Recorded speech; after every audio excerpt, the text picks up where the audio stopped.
The Butterfly Effect is a absolute masterpiece time travel horror movie. And I know what you're gonna say. But the Butterfly Effect isn't a horror movie. Nah, this shit's a horror movie. I don't think the horror genre is just jump scares and monsters and ghosts and zombies.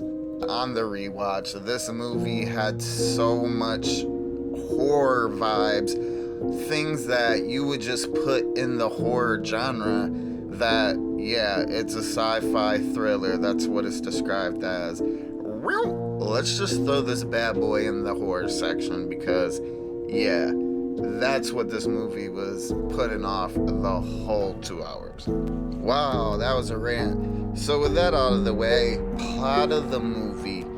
Young boy who every time he experienced some kind of traumatic event when he was younger, he would black out. And I mean, it was quite frequent.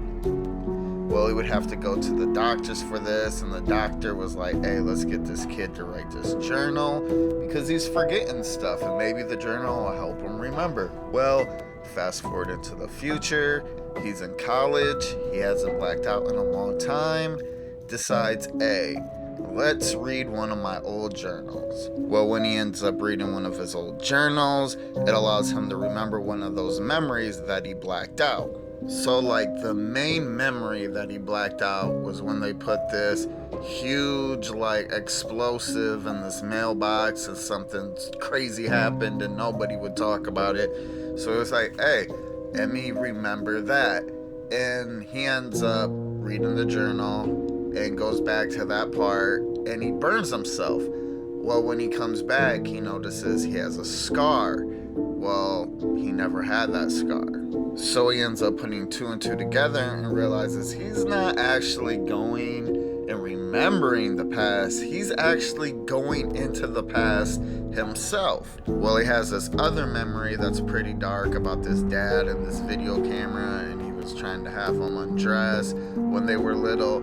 So he ends up going and talking to the little girl that he liked back in the day, but now she's an adult. Well, by doing that and bringing up past memories, she ends up committing suicide. So he decides to read the journal entry that would take him back to when the dad was doing the video camera. And when he did, he actually goes back in time and stops the dad from recording them naked. But when he does this and tells the dad not to touch the little girl, he inadvertently makes the dad put all of his anger towards the little girl's brother. So when he goes back into the future, not only is the girl alive now because she didn't have any of that trauma of being hurt and molested by her dad, now he has to deal with the brother who was already kind of a psychopath, but now that the dad basically focused all his anger on the son, now he's way more crazier.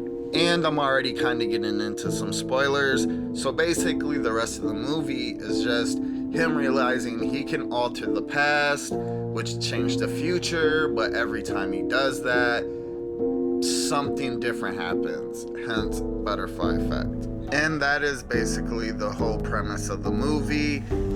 So now my review of the Butterfly Effect. This is just a dark, twisted movie where it seems like the main character wants to do good, but every time he does, terrible things happen. And after just watching the second Butterfly Effect, the first one 100% feels like a horror movie. And honestly, just the writing also for this movie is what carries it. Yeah, the actors are good, production's good, but the writing, this is one of those rare movies where writers, congratulations.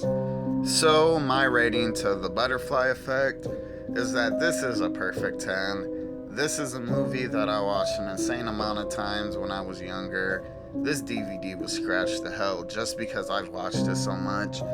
Easily one of my favorite movies. Nothing really too wrong with this movie. I mean, it's a powerful film. I mean, it's complex. But yeah, this is if you've never seen this, you have to see The Butterfly Effect. This movie is so good. 2 hours long, but 2 hours of just a perfect film. So yes, watch The Butterfly Effect if you haven't, or rewatch this movie if you haven't seen it in a while. And this is a must in your collection. I mean, even the little the cover art's kind of shiny, pretty cool.